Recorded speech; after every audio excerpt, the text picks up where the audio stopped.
like, share and subscribe. Peace.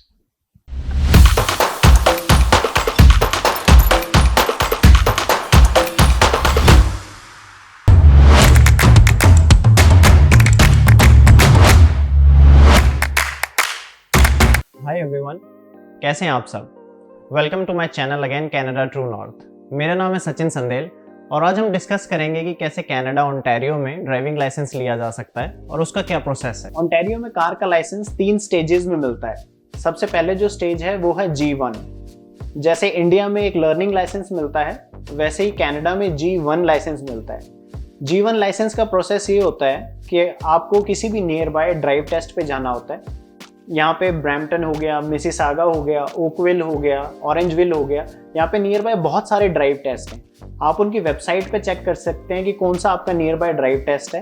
आप वहाँ पे जाएं, आपको उसके लिए अपॉइंटमेंट की ज़रूरत नहीं है G1 के लिए। आप वहाँ पे जाते हैं और पहले अपना रजिस्ट्रेशन करते हैं। आपका पासपोर्ट वहाँ पे चाहिए होता है।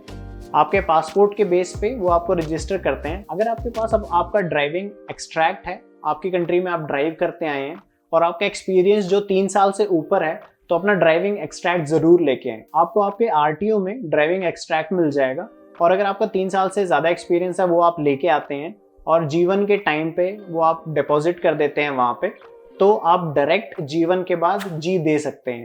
आपके पास ऑप्शन होता है कि आप G1 के बाद G2 भी दें और फिर G दे दें, लेकिन वो कम्प्लीटली आपकी चॉइस है। एक बार आप रजिस्टर कर देते हैं, फिर वो आपको एक नंबर दे देते हैं और आपको वेट करना होता है। जब आपका नंबर आता है वो आपको बुलाते हैं और एक कंप्यूटर के सामने आपको बिठा दिया जाता है जिसके ऊपर टेस्ट होता है। जो G1 का टेस्ट है वो 2 पार्ट में होता है। पहला पार्ट जो है उसमें रूल्स एंड रेगुलेशंस होंगी और सेकंड पार्ट में जो रोड साइंस है वो होता है। जब आप ड्राइव टेस्ट पे जाकर रजिस्टर कराते हैं तो वो एक फीस भी आपसे लेते हैं और जब आप टेस्ट दे रहे होते हैं उसकी टाइम ड्यूरेशन नहीं होती है, तो आप आराम से दें, ध्यान से सारे क्वेश्चंस पढ़ के फिर उसका जवाब दें। इसके लिए कुछ ऐप्स भी हैं, जैसे G1 जीनी है, उसमें ज़्यादातर जो है किस तरह का फॉर्मेट रहता है क्वेश्चंस का, वैसे ही आपको क्वेश्चंस आते हैं। आप एक हैंडबुक भी ले सकते हैं जो ओंटारियो की मिनिस्ट्री ऑफ ट्रांसपोर्ट ने पब्लिश की है, जिसमें जितने रूल्स हैं, रेगुलेशंस हैं या फिर रोड साइंस हैं, सब कुछ होते हैं। वो आपको किसी भी ड्राइव टेस्ट से भी मिल सकती है या फिर आप कैनेडियन टायर से ले सकते हैं। विद इन $20 आपको वो बुकलेट मिल जाती है। जब वो एग्ज़ाम आप पास कर लेते हैं तो आपको वहीं पे एक टेम्प्रेरी G1 लाइसेंस दिया जाता है, जो एक पेपर होता है वो आपको रखना होता है और आप उसमें अपना एड्रेस प्रोवाइड करते हैं। तो विद इन अ मंथ और सो उस एड्रेस पे आपका आईडी कार्ड आ जाता है और वो एक फ़ोटो आईडी कार्ड होता है। हर जगह एज एन आईडी आप उसको यूज़ कर सकते हैं। उसके बाद आप G2 या फिर G दोनों के लिए एलिजिबल हो जाते हैं। अगर आपने अपना एक्सट्रैक्ट दिया है तो आप डायरेक्ट G भी दे सकते हैं, लेकिन मैंने जो पर्सनली किया था, मैंने G1 के बाद G2 दिया था।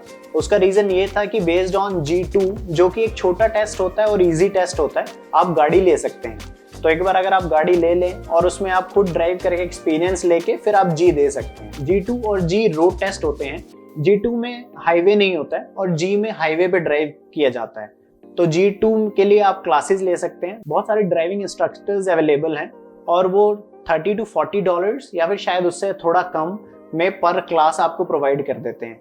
जैसे कि इंडिया में राइट हैंड ड्राइविंग है और यहाँ पे लेफ्ट हैंड ड्राइविंग है, तो उस चीज़ के लिए मैं आपको एडवाइस करूँगा कि क्लासेस ले लीजिए ताकि वो सिंक्रोनाइजेशन में आ जाए। मेरे पास भी काफ़ी एक्सपीरियंस था इंडिया में, काफ़ी मैंने कार चलाई थी, लेकिन उसके बाद भी यहाँ पे जब मैंने क्लासेस ली तो दैट वाज वेरी बेनिफिशियल।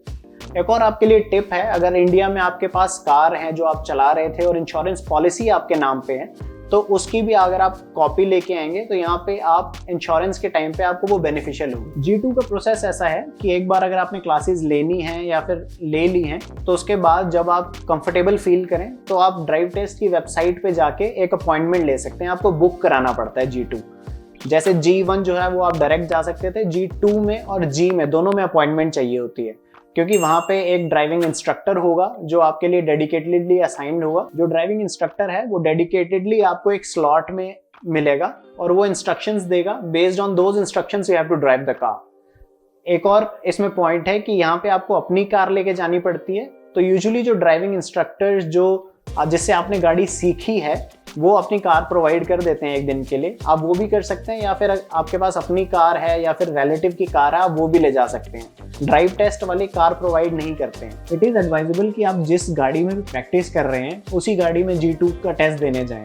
अगर आप एंड मोमेंट पे गाड़ी रेंट करते हैं या फिर कोई और गाड़ी लेके जाते हैं जिसमें आपको प्रैक्टिस नहीं है, so that can be an issue.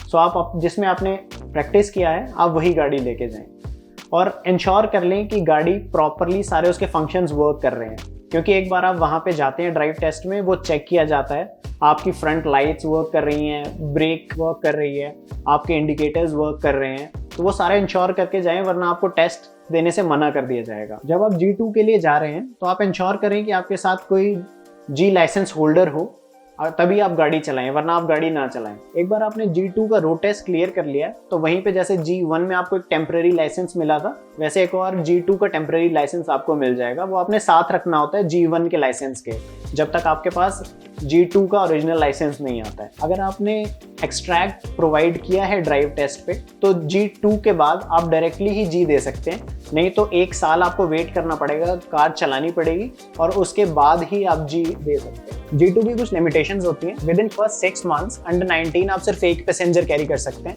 और आफ्टर 6 मंथ्स 3 पैसेंजर आप कैरी कर सकते हैं। G लाइसेंस का भी प्रोसेस G2 की तरह ही है। आपको पहले अपॉइंटमेंट लेनी पड़ती है और जब आपको अपॉइंटमेंट मिलती है वहाँ आप पहुँचते हैं तो अंदर जाके ड्राइव टेस्ट में आपको अपना लाइसेंस नंबर पुट इन करना पड़ता है और किस स्लॉट में आपने अपनी गाड़ी लगा रखी है, ताकि जो ड्राइविंग इंस्ट्रक्टर है वो आपके पास आए, वो आपको पुट इन करना पड़ता है। और कितना आपको एक्सपीरियंस है 400 सीरीज हाईवे का, कितनी बार आपने कितने घंटे वहाँ पे गाड़ी चलाई है, वो भी पुट इन करना पड़ता है। तो मेक श्योर कि आप प्रैक्टिस कर लें हाईवे पे कि किस तरह पे आप हाईवे पे जाते हैं, आप अपनी लेन चेंज करते हैं, वो बहुत ज़रूरी होता है। इसके लिए किस तरह के इंस्ट्रक्शंस वहाँ पे दिए जाते हैं मैं एक वीडियो भी यहाँ पे डाल दूंगा और उस वीडियो में आप देख सकते हैं कि कैसे इंस्ट्रक्शन होते हैं और किस तरह से आपको लेन चेंज करनी है या फिर इंस्ट्रक्शंस फॉलो करने हैं, ताकि आपको G लाइसेंस मिल सके। कुछ टाइम फ्रेम्स की बात कर लेते हैं। जो G2 लाइसेंस होता है वो 5 साल की वैलिडिटी के साथ आता है। आपके पास 5 साल होते हैं जिसमें आप G लाइसेंस का रोड टेस्ट ले सकते हैं।